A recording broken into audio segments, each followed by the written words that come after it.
Welcome to Trinity Online. My name is Wayne, and today is going to be a very different digital experience. But before we get there, I need to get you up to speed on 4 important matters: gatherings, groups, giving, and grapes. First, gatherings.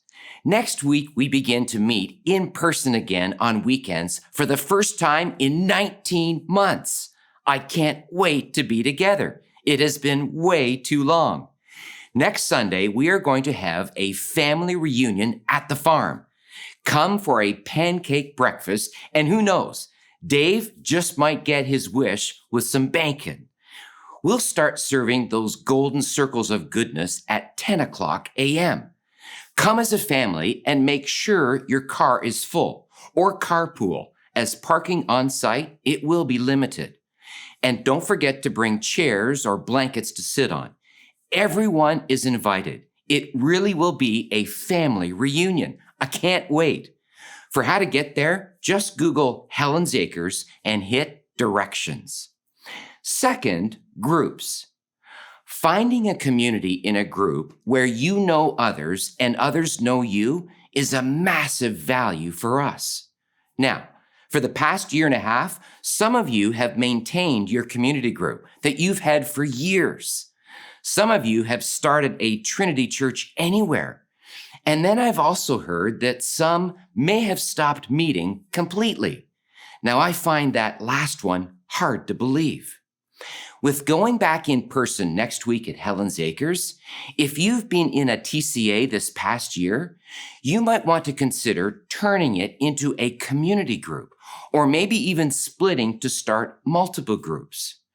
There's no perfect structure of how to get into community. Just get into one. If you need some help, our team will roll out a process of how you can get connected in the weeks to come. No matter what your previous group experience has been, we want you to start thinking about who you are going to do life with in a smaller community this fall. Third, giving. I'm so very thankful for all of you who practice generosity by giving to the mission and vision of Trinity. You understand that giving is an act of worship. Way to go. Now, big news. This past Tuesday, our membership met and endorsed bringing phase 1 of our capital renewal project to the finish line. So exciting. That means starting right now, you can go to renewal.trinitychurchkelowna.ca and sponsor a seat. We're looking to have 1,700 seats sponsored at $500 per seat. Now, a seat doesn't really cost $500. That number helps us collectively give in bite-sized amounts so that the project is fully funded. I'd encourage you to pray and consider sponsoring a seat or seats. I know many families are thinking they will sponsor a seat for each member of their family plus one. I love that.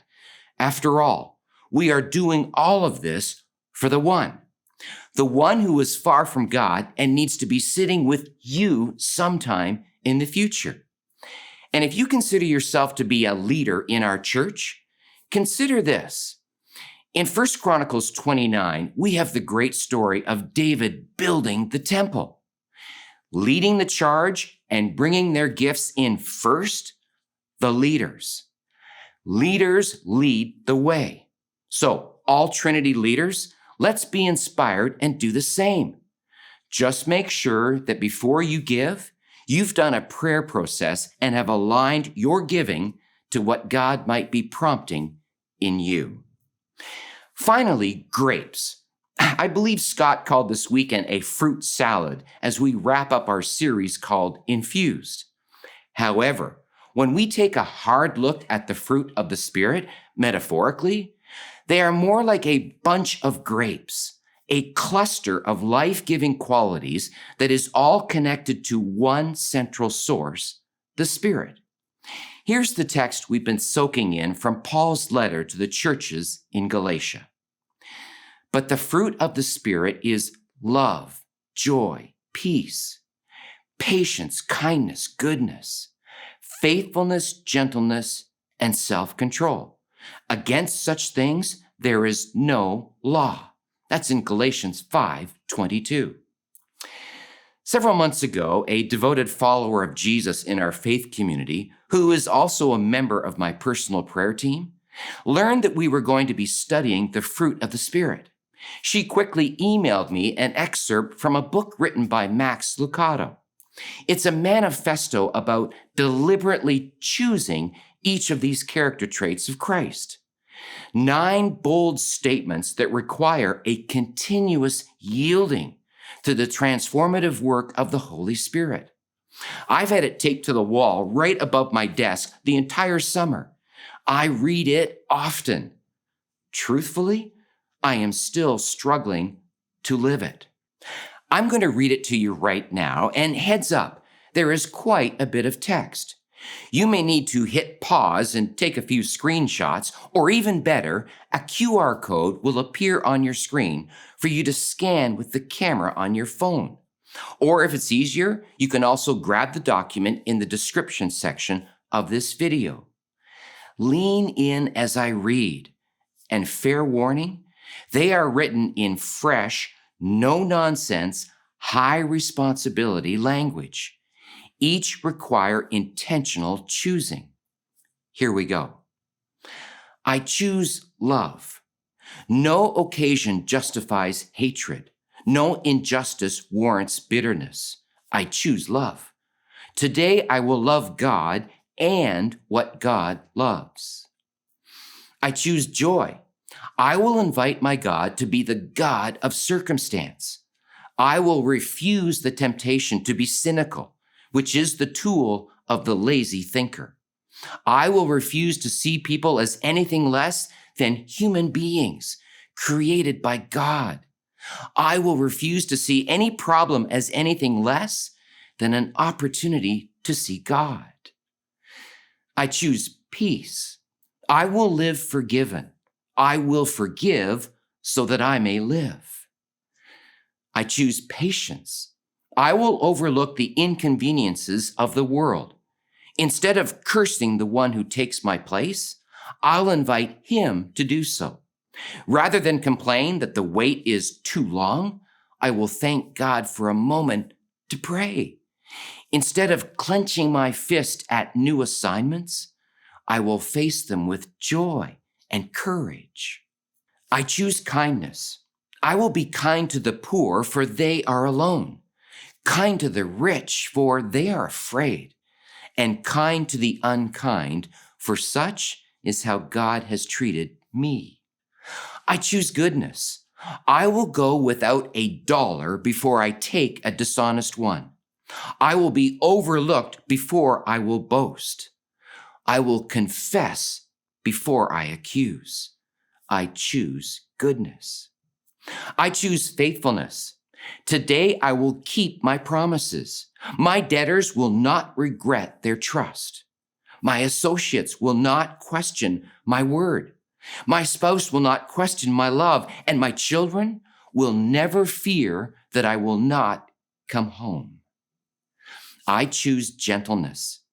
Nothing is won by force. I choose to be gentle. If I raise my voice, may it be only in praise. If I clench my fist, may it be only in prayer. If I make a demand, may it be only of myself. I choose self-control. I am a spiritual being, and after this body is dead, my spirit will soar. I refuse to let what will rot rule the eternal. I choose self-control. I will be drunk only by joy. I will be impassioned only by my faith. I will be influenced only by God. I will be taught only by Christ. I choose self-control.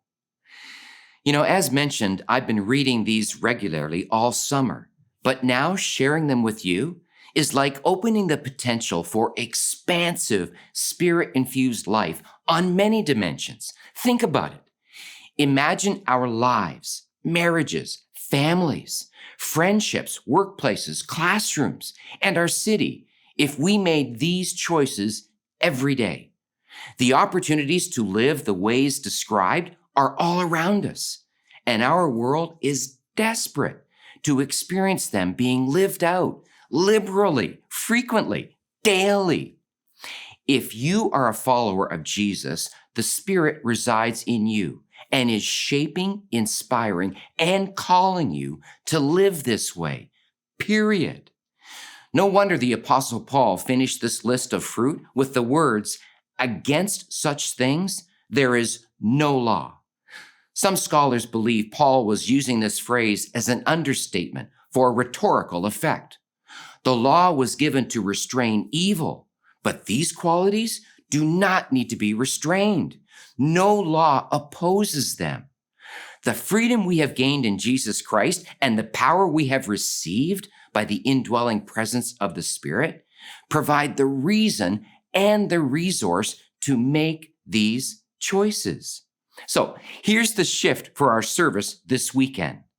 Let's move from listening and thinking to choosing and doing. I'm serious. Our time together is going to end in about 5 minutes, and then it's over to you. So here's the challenge. 3 steps. First, ask God to reveal which one of these 9 you are to choose today. Which one? Not a bunch of them, one. Second, listen for God's answer. He will answer your prayer, but you must quietly and patiently listen. And then third, do it. Do it in the next hour. Do it today. Do it by the end of the week. Perhaps a few examples might help. After praying and asking, God might say, choose kindness. And you know a neighbor who is lonely, hurting, or fearful. So what might you do as a deliberate act of kindness for them? Homemade cookies? A Timmy's card? Flowers? Golf balls if the guy golfs? What? God might say, choose peace. And immediately a name surfaces that stirs up unhealthy thoughts. And so you decide to take the first bold steps towards peace by forgiving them, erasing the record of wrongs you have stored away. God might say, choose faithfulness. And there is a promise you have failed to keep with a loved one or a friend. So resolve to keep that promise today, or at least serve notice to them that you remember and will do it. Now, just before you go, a quick reminder for anyone who serves at Trinity or are interested in serving. Mark September the 11th on your calendar for our very first Trinity Team Day. It'll be a morning packed with vision, values, worship, and prayer. We want all of us to be crystal clear on the why of what we do. It's an essential gathering for all our volunteers. It's super quick to sign up.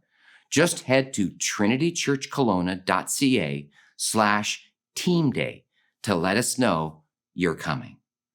So as we close and as we get ready to go and do, would you pray with me? Heavenly Father, we are so thankful for this past summer. And even though it was filled with some smoke and forest fires and variants and all kinds of chaos, you remained faithful and true. You continued to advance your kingdom. You continued to be alive and active.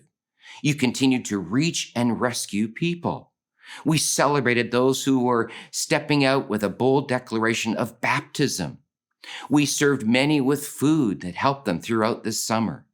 We looked for ways to put these different aspects of the fruit of the Spirit in play.